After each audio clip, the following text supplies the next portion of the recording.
Perkembangan era digital mengubah banyak kehidupan kita, tidak terkecuali di sektor perbankan. Mulai dari transaksi keuangan, pembiayaan, hingga investasi saat ini banyak diselesaikan melalui smartphone. Dan kita lihat sekarang ini banyak pemain fintech yang sudah menguasai sistem pembayaran kita. Mulai dari OVO, GoPay, dan yang terakhir yang dibuat oleh Himbara, Link Aja. Sejauh mana Bank Syariah mampu untuk memanfaatkan fintech agar bisa bersaing dengan bank-bank konvensional? Bersama saya, Surya Pratomo, inilah Economic Challenges versi Ramadan. Sebelum memulai diskusi, mari kita saksikan wawancara saya dengan Ketua Dewan Ekonomi Syariah Majelis Ulama Indonesia, Kiai Haji Ma'ruf Amin. Pak Kiai, kita sedang hidup di era digital, Pak Kiai. Dan kemudian perkembangannya bahkan begitu pesat. Sejauh mana sebetulnya bank syariah, ekonomi syariah itu bisa beradaptasi dengan era digital ini, Pak Kiai? Ya, salah satu yang kemudian juga selain sistem online itu, maka kemudian juga menggunakan sistem fintech, financial teknologi yang sifatnya itu digital dan online. Nah, karena itu maka Dewan Syariah Nasional diminta untuk membuat fatwa tentang kebolehannya, seberapa itu boleh dan seberapa batasan-batasannya. Dan Islam itu tidak menganggap kemajuan teknologi itu sebagai sesuatu yang menghambat, ya Pak Kiai? Sepanjang itu bisa diamankan dari kemungkinan terjadinya manipulasi, terjadinya gambling, terjadinya penipuan, ketika itu sudah ada pengamanan-pengamanannya sehingga terjadinya kemungkinan konflik-konflik karena transaksi itu, maka Islam membolehkan tentu sistemnya, sistem layanannya. Nah, di samping juga tentu produknya harus tetap syariah. Nah, ini karena itu dua hal ini kita jaga dan kita membolehkan menggunakan sistem itu. Kalau berbicara mengenai potensinya, Pak Kiai, sebetulnya sebesar apa potensi keuangan digital syariah di Indonesia itu, Pak Kiai? Ya, sesuai dengan perkembangan teknologi yang berkembang. Kalau saya nyebutnya kan sekarang era digital itu kan sudah ada infrastruktur langit lah. Itu sudah tersedia di kita dengan adanya Palaparing. Berarti transaksi dan layanan itu sudah bisa menggunakan infrastruktur langit, infrastruktur digital. Karena itu maka sebenarnya ketika teknologi itu sudah memungkinkan, maka sistem syariah pun itu bisa menggunakan. Sebab syariah itu kan prinsipnya dua. Satu itu perpaduan antara rekayasa manusia, kalau bahasa agamanya namanya hilah insaniyah, ya, atau hadisnya antum a'lamu bi umuri dunia, kalian lebih tahu soal teknik, soal dunianya, ya. Tapi prinsip-prinsipnya ada di dalam agama, dalam otoritas agama. Hadza sirati mustaqima, ini jalanku yang lurus. Jalanku yang lurus itu prinsip-prinsipnya, tetapi ketika dia itu diaplikasikan dalam bentuk pelayanan, itu boleh menggunakan teknik-teknik yang memang dihasilkan sebagai langkah-langkah profesional. Jadi profesionalisme. Nah, karena itu sangat terbuka. Tinggal tergantung pada profesionalisme pelakunya, ya? Iya, tapi sistemnya. Dan sistemnya itu menjamin bahwa itu aman. Nah, tentu harus ada pelaku-pelakunya, mereka yang memiliki kualitas untuk menggunakannya, tenaga ahlinya. Nah, karena itu dua prinsip ini di dalam agama tidak bertentangan. Ya, malah ini menunjukkan bahwa ini suatu kemajuan yang luar biasa. sistem yang maju bisa memberikan layanan terhadap bentuk ekonomi yang berdiri di atas prinsip-prinsip syariah. Nah, ini suatu kemajuan luar biasa dan kita di Indonesia sudah melakukan itu. Bagaimana era keuangan Islam digital telah hadir bersama kita Gubernur Bank Indonesia, Peri Warjio. Malam Pak Peri. Telah hadir juga bersama kita Ketua Dewan Komisioner Otoritas Jasa Keuangan Wimbo Santoso. Perwakilan dari Bank Mandiri Bapak Ahmad Safi'i. Dan Direktur Utama BNI Syariah Abdullah Firman Wibowo. Saya ingin memulai diskusi dari Pak Peri. Pak Peri, kalau kita lihat sekarang, kita evaluasi, seberapa besar sebetulnya peran dari fintech itu dalam sistem perbankan kita? Ini adalah progres yang sangat cepat. Secara keseluruhan memang peran fintech masih relatif kecil ya, belum sampai kepada 10% kalau dilihat dari size keuangan kita. Ya. Tapi progresnya, tingkat pertumbuhannya itu yang sangat besar. Bahwa pesannya jelas, Mas Tommy ya. Ya.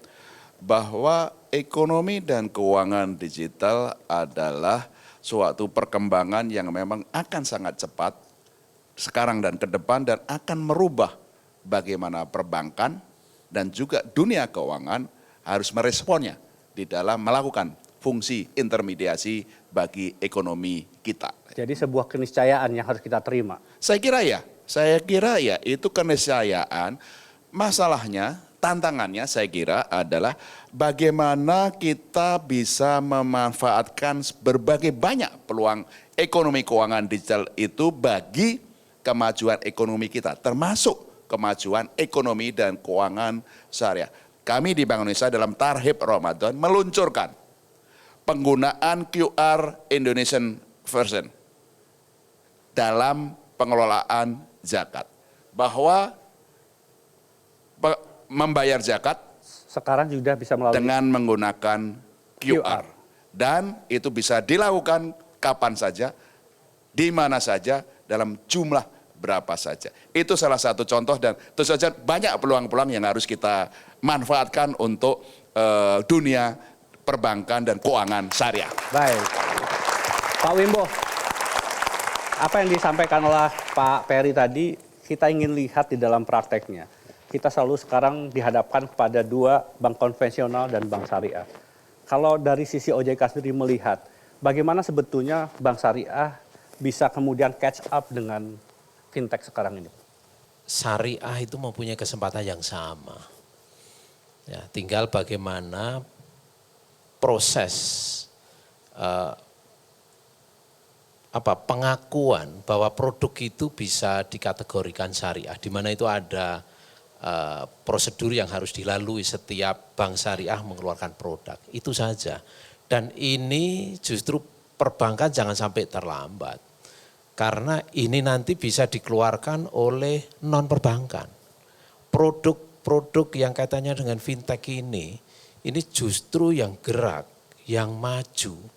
Ini kebanyakan malah bisa non perbankan karena mereka almost unregulated.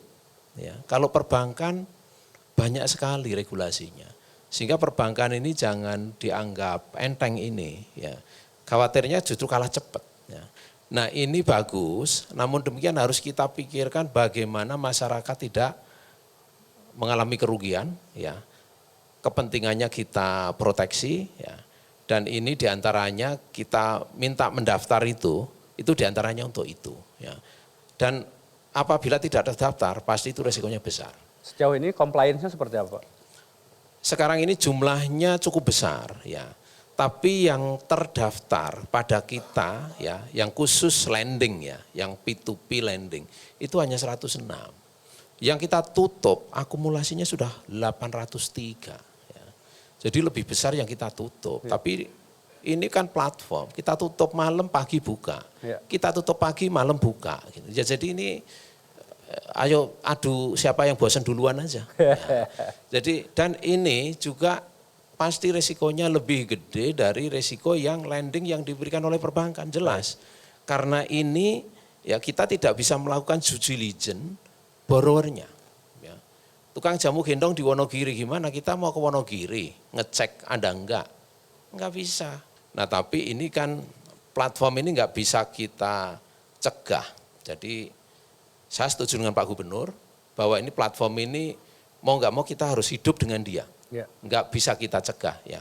Bahkan kalau kita cegah itu mudaratnya banyak.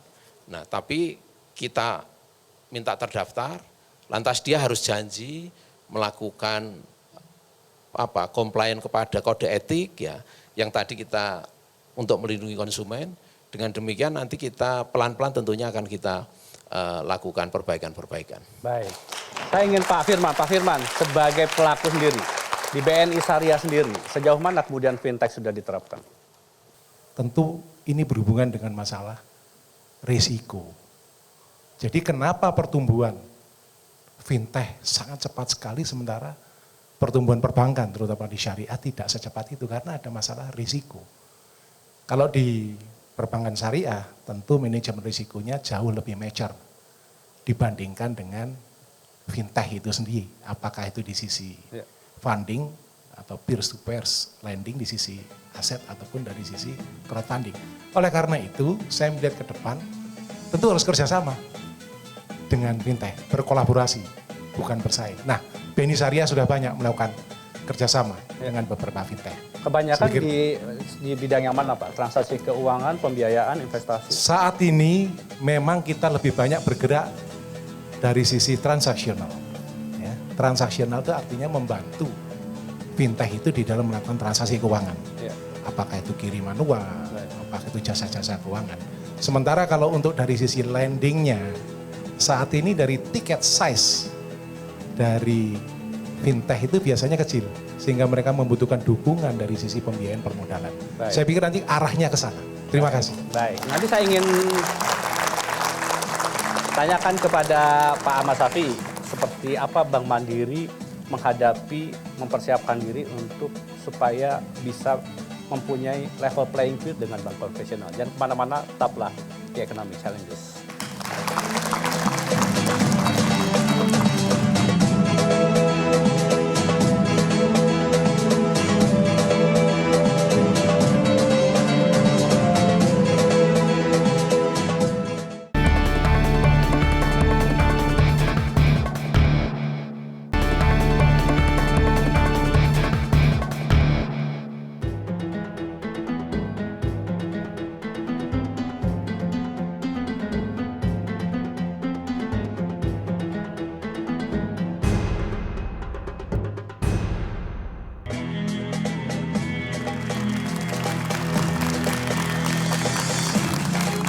Terima kasih Anda masih di Economic Challenges edisi Ramadan. Pak Ahmad, kita tahu Mandiri, BNI, bank-bank himbara itu mengembangkan link aja. Sejauh mana Bank Mandiri Syariah mendapatkan akses untuk memanfaatkan link aja sebagai upaya untuk mendorong fungsi intermediasi? Salah satu yang kita kerjasamakan memang dengan beberapa fintech lainnya. Seperti halnya tadi Pak Firman sampaikan bahwa kami juga bekerja sama dengan fintech-fintech dalam hal transaksional maupun dalam hal mengumpulkan top up-nya. Jadi kami tidak hanya link saja, tapi juga dengan fintech-fintech lainnya yang saat ini sedang maraknya di Indonesia. Baik, Pak Peri, kalau kita melihat skala perkembangan, tadi Pak Peri mengatakan QR sudah dikembangkan, himbara sudah mengembangkan. Tapi kita tahu dunia yang semakin terbuka, akses untuk juga masuknya pemain dari luar itu juga luar biasa. GoPay mungkin dengan Alibabanya. Sejauh mana kemudian itu akan berpengaruh dan mengganggu pada sistem keuangan nasional kita, Pak? Polisi yang kita anut adalah bahwa pelaku asing, apakah investor atau pelaku usaha, harus satu, bekerja sama dengan pelaku dalam negeri. Kedua, bisa dalam bentuk investasi penanaman modal di perusahaan atau bank di dalam negeri, tentu saja sesuai dengan undang-undang. Dan yang ketiga, semua transaksi yang ada domestik harus diselesaikan di domestik. Hanya transaksi yang cross border itu yang kemudian secara internasional. Gerbang pembayaran nasional itu sudah bisa memastikan bahwa semua transaksi itu dilakukan secara domestik. Dan terkontrol oleh BI ya Pak? Terkontrol oleh Bank. Demikian juga QR Indonesian version kita. QR Indonesian version kita itu sudah bisa memastikan bahwa semua transaksi domestik yang menggunakan QR akan di-reroute di dalam penyelesaiannya ke dalam negeri. Apakah melalui GPN, apakah melalui clearing Bank Indonesia ataupun metode yang lain. Hanya yang kemudian transaksi internasional QR kita sudah, digit kita sudah bisa memastikan itu. Hanya yang transaksi luar negeri itu yang kemudian di-reroute ke luar negeri. 3 prinsip tadi, harus kerjasama dengan pelaku dalam negeri. Kedua, kemudian juga bisa dalam bentuk penanaman modal. Yang ketiga, semua transaksi domestik harus diselesaikan di dalam negeri. Itu 3 hal yang kita lakukan, Pak. Baik. Pak Wimbo, link aja investasinya juga tidak kecil dan membutuhkan dukungan. Bagaimana kemudian memastikan fintech dalam negeri itu bisa eksis dan kemudian mampu bersaing dengan fintech-fintech luar, Pak? Mas Tommy, Indonesia ini potensinya paling besar, ya. Yang mungkin bandingannya hanya bisa di bawah Cina atau di bawah India. Karena apa? Karena penduduk kita itu 262 juta orang dan ini hanya sekitar 40 yang sudah bisa akses ke 40% ya. 40% yang akses ke sektor jasa keuangan sehingga ada sekitar 60% yang masih belum. Jadi kami yakin Indonesia kalau masuk di area ini akan menjadi player yang kuat ya. Dan ini produk ini borderless ya. Bisa di-provide dari mana saja dan nasabahnya di mana saja. Enggak ada batas. Mungkin kita yang main keluar juga ya Pak ya? Ya kita bisa main keluar. Justru ini yang kami mau cerita. Kita sudah 4 unicorn di kita. Luar biasa. Dan ini kita punya 1 dekakon tahun ini.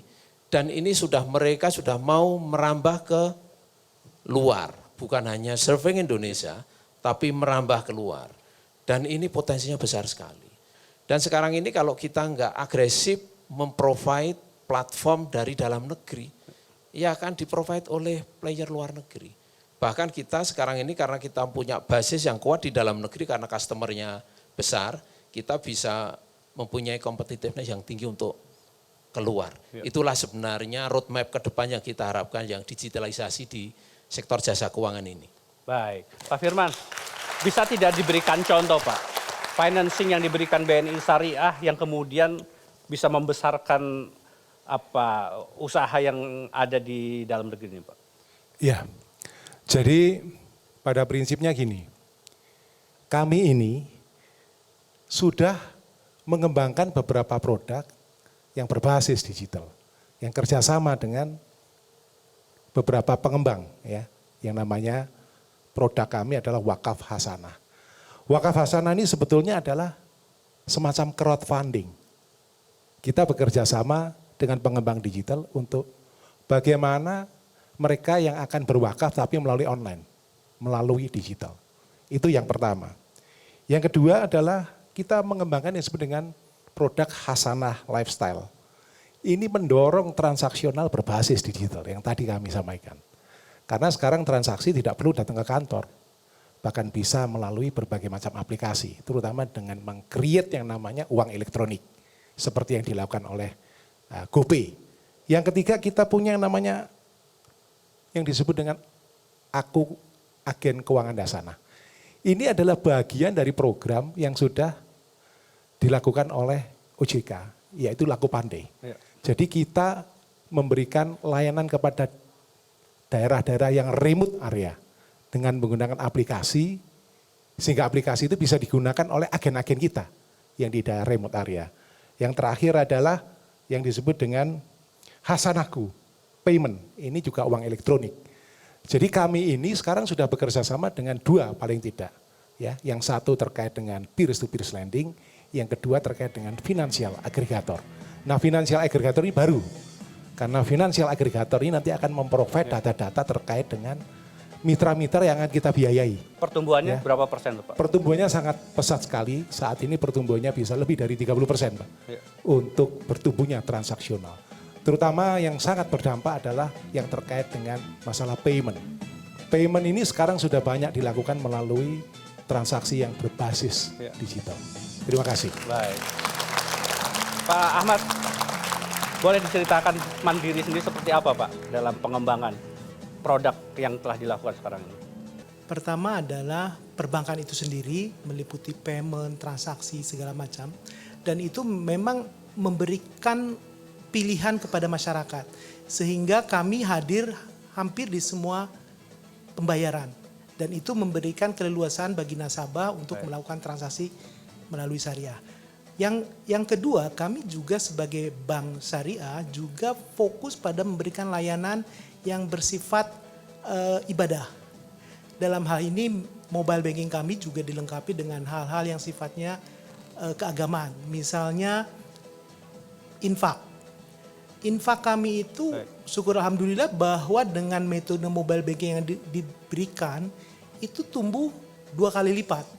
Jadi kami memberikan layanan adalah dengan cara menawarkan apakah Bapak akan berinfak.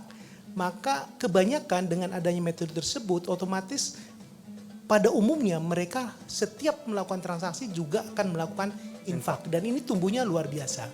Kami juga fokus pada layanan keagamaan lainnya termasuk dalam hal wakaf.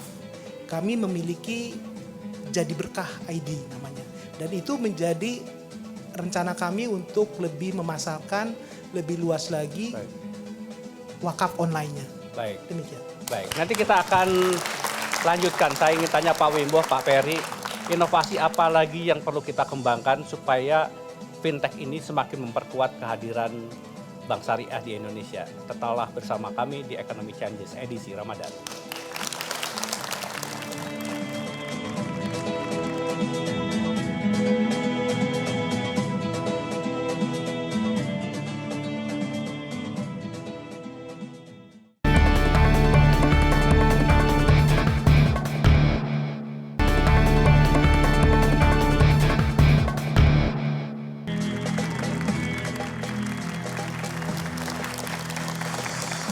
Terima kasih Anda masih di Economic Changes spesial Ramadan. Pak Wimbo, tadi Pak Wimbo mengatakan potensi Indonesia itu begitu besar. Dan kalau kita lihat, dengarkan BNI Syariah, Mandiri Syariah, begitu banyak inovasi yang dilakukan.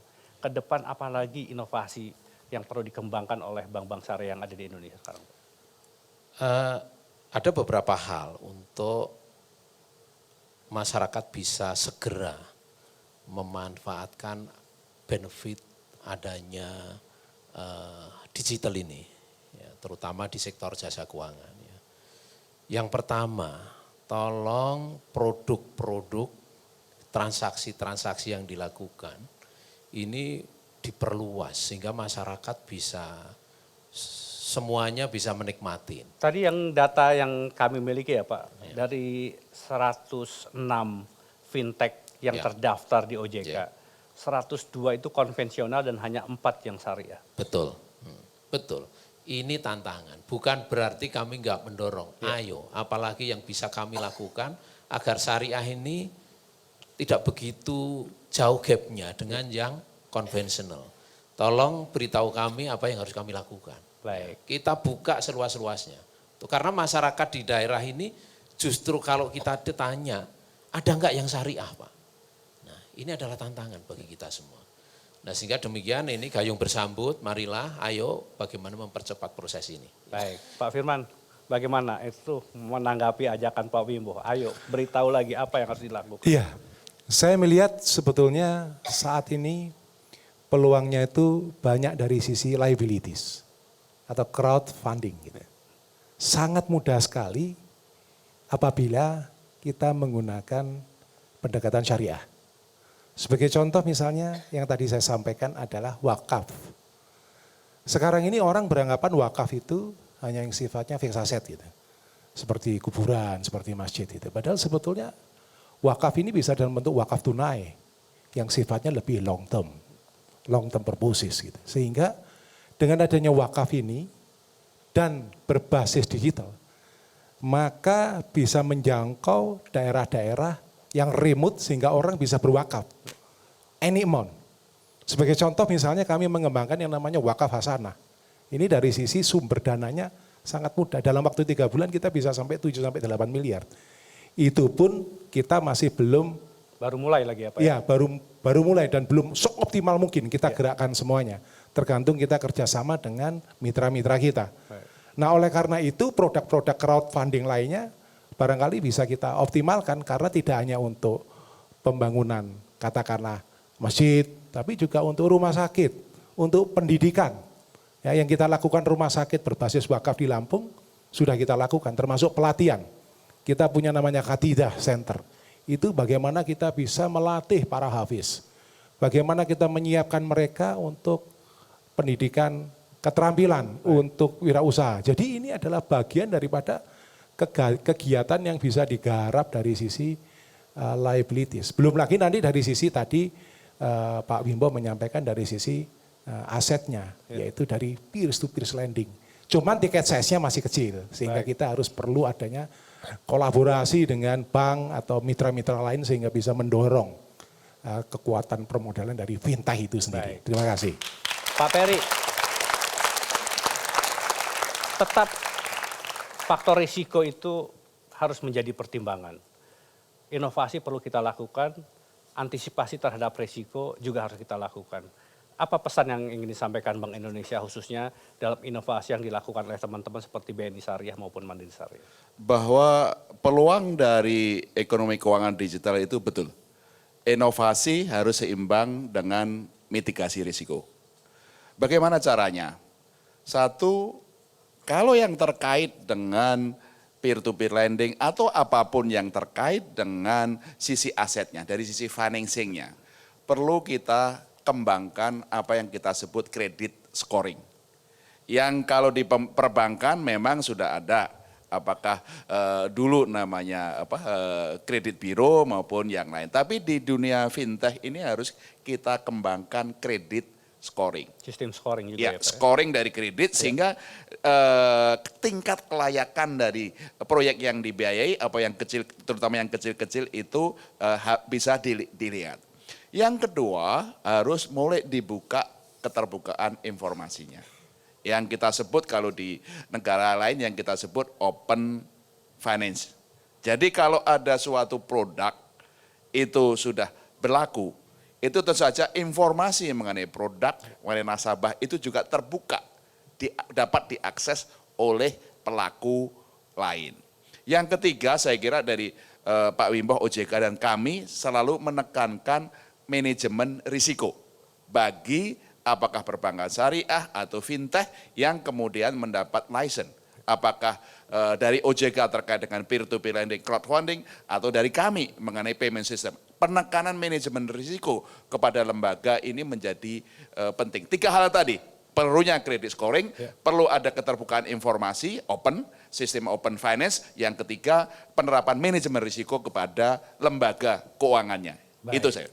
Baik, Pak Ahmad, kalau kita bicara BNI Mandiri Syariah, apa mitigasi yang sudah dilakukan dan sejauh mana sebetulnya ancaman faktor risiko yang ada, termasuk misalnya NPL? Baik, terkait pengelolaan risiko, kami lakukan memang melalui seperti tadi disampaikan Pak Peri, melalui credit scoring dan RAC-nya untuk risk acceptance test. Dan itu adalah standar yang kami lakukan. Di samping itu juga kami dalam hal pemanfaatan fintech, beberapa yang kami lakukan adalah dengan cara melakukan bahwa memanfaatkan teknologi yang dimiliki oleh fintech tersebut, namun terkait risikonya kami yang kelola. Seperti tadi, scoringnya maupun RAC-nya itu di bawah tanggung jawab kami atau mengikuti standar Mandiri Syariah.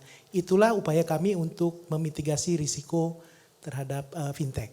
Baik, nanti kita ingin ketahui apa langkah-langkah ke depan yang perlu kita lakukan sekali lagi untuk bagaimana memanfaatkan fintech ini untuk kemajuan ekonomi syariah di Indonesia. Jangan kemana-mana, tetaplah di Ekonomi Channel spesial Ramadan.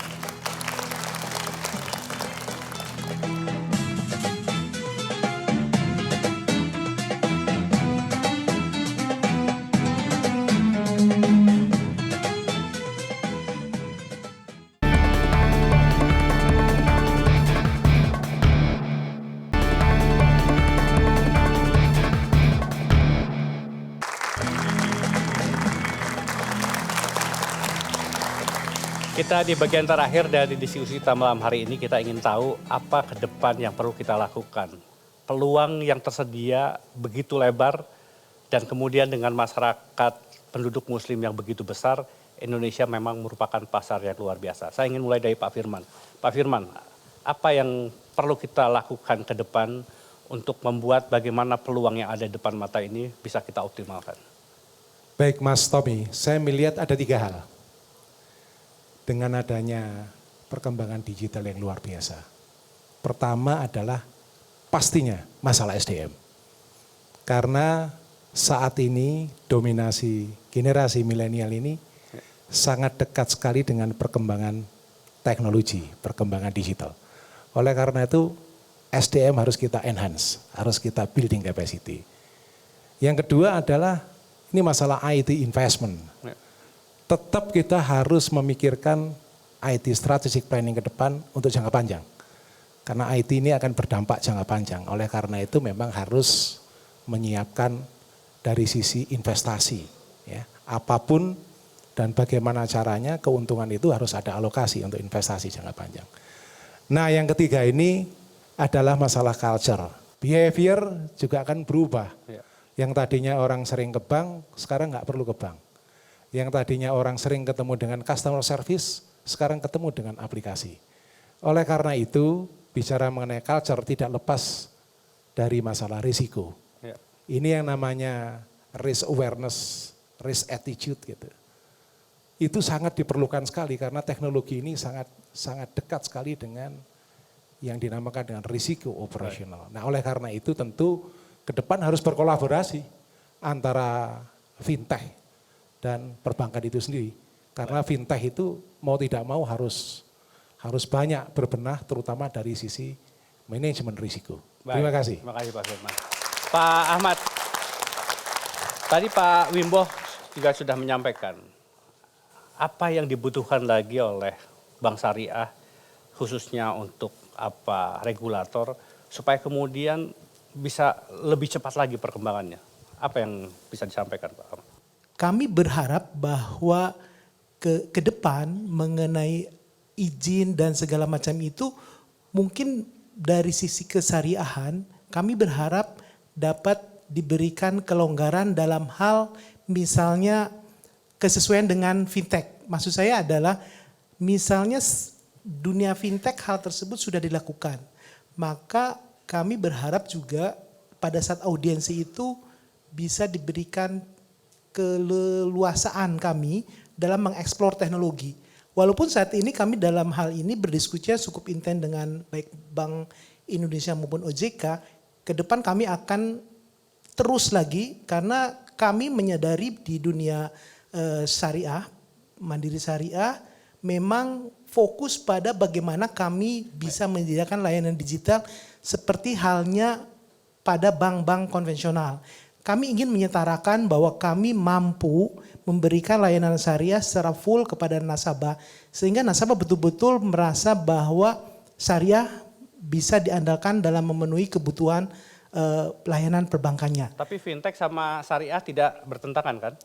Justru kami berkolaborasi Pak. Ya. Nah kami sebagai praktisi perbankan dalam hal ini Mandiri Syariah memang punya keinginan supaya bisa bekerja secepat fintech. Ya. Jadi itulah bahwa segala hal kami lakukan bekerja sama dengan sinergi tentu saja dengan teknologi yang dimiliki oleh induk kami Pak. Demikian Pak Tommy. Baik. Pak Wimbo menarik sekali dari dua pelaku. Dibutuhkan agility, tetapi di sisi lain tadi Pak Firman menyampaikan memang juga harus mempersiapkan culture-nya, IT-nya, SDM-nya. Bagaimana Pak? Mas Tommy, ini faktanya memang yang berkembang itu justru fintech ini lebih banyak di non financial sector. Ya yang GoPay, Gojek itu lebih cepat. Ya, di perbankan ya sudah lama cuman geraknya kalah cepat. Kenapa demikian? Karena perbankan itu memang high regulated. High regulated betul. Produk baru prosesnya panjang, internal proses panjang, kita ngerti. Apalagi syariah, kalau produk syariah ada proses di Dewan Syariah. Ya. Jadi panjang memang. Nah inilah yang sebenarnya tantangan kita. Jadi ibarat mau gerak gitu lambat ya di perbankan ini. Karena memang nature-nya perbankan itu sebelum ada digital highly regulated betul. Ya. Sedangkan di luar perbankan itu almost unregulated, Pak. Ya sekarang yang mengeluarkan produk perbankan kan sebenarnya transaction, payment, lending. Ya. Itu kan semuanya dilakukan perbankan. Sekarang bukan perbankan yang melakukan. Ya, semua bisa. Ya, mau Gojek mau punya perusahaan taksi tanpa mempunyai taksi, mau punya toko baju tanpa sewa ruangan, mau punya bank memproduk perbankan tanpa harus mempunyai bank. Cepat mereka. Kalau perbankan mau produk izin dulu ke OJK. Ya, sebelum punya diizinin enggak boleh kerja. Nah ini Pak, ini yang kita sebut regulatory arbitrage ada. Ini tantangan kita semua. Nah gimana supaya dari perbankan, mestinya kalau produk-produk yang kecil-kecil ya, yang tidak corporate ya, yang mikro atau ultra mikro, yang sejalan benchmarknya dengan yang tadi dilakukan oleh peer-to-peer lending yang non perbankan itu mungkin jangan ditreat seperti produk perbankan yang konvensional, yang rumit. Mungkin itu harus kita pikirkan gimana caranya. Sekarang ini nggak ada excuse itu, semua produk perbankan sama prosesnya.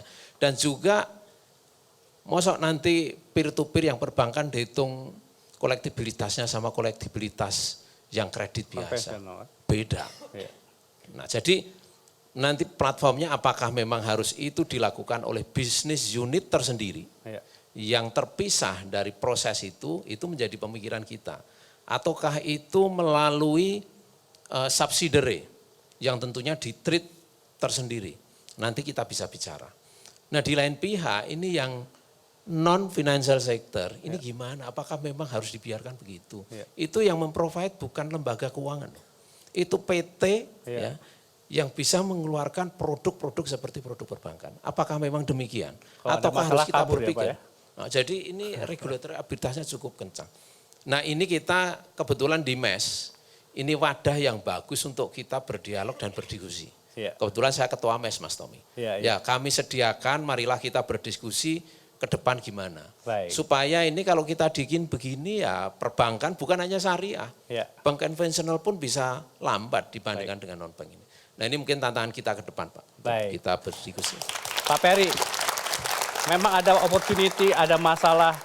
Pak Peri sendiri melihat seperti apa masa depan Bank Syariah di Indonesia? Saya optimis bahwa teknologi digital akan memberikan peluang yang banyak bagi perkembangan perbankan maupun keuangan syariah.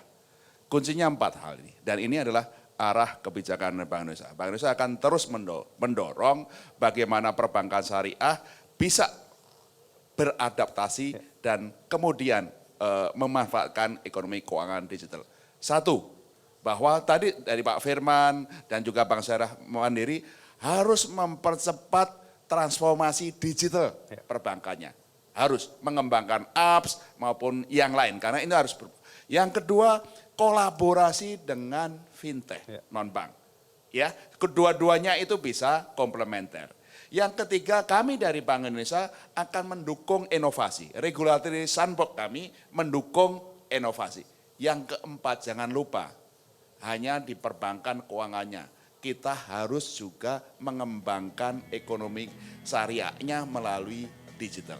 Apakah komersial maupun zakat, infak, dan sedekah. Sehingga bis keuangan syariah yang digital ini bisa juga mengangkut penumpang ekonomi syariah yang juga kita digitalkan. 4 hal itu yang membawa kami Bank Indonesia optimis bahwa akan jauh lebih baik ke depan. Kita punya peluang, sekali lagi BI sudah mengajak dan mendorong dilakukan inovasi. OJK sudah menyampaikan, mari kita duduk bersama-sama untuk merumuskan apa yang perlu kita lakukan bersama. Dan kemudian perbankan juga begitu antusias untuk menawarkan produk-produk syariah yang bermanfaat bagi masyarakat. kita menatap sesuatu yang lebih baik ke depan. Mudah-mudahan kita bisa membangun fintech yang kuat untuk mendorong bank syariah di Indonesia. Itulah akhir dari perjumpaan kita. Kita berjumpa kembali pekan depan. Saya Suwiro Patomo pamit. Sekali lagi terima kasih pada Pak Peri, terima kasih pada Pak Wimbo, terima kasih Pak Firman, dan terima kasih pada Pak Ahmad. Sampai jumpa minggu depan.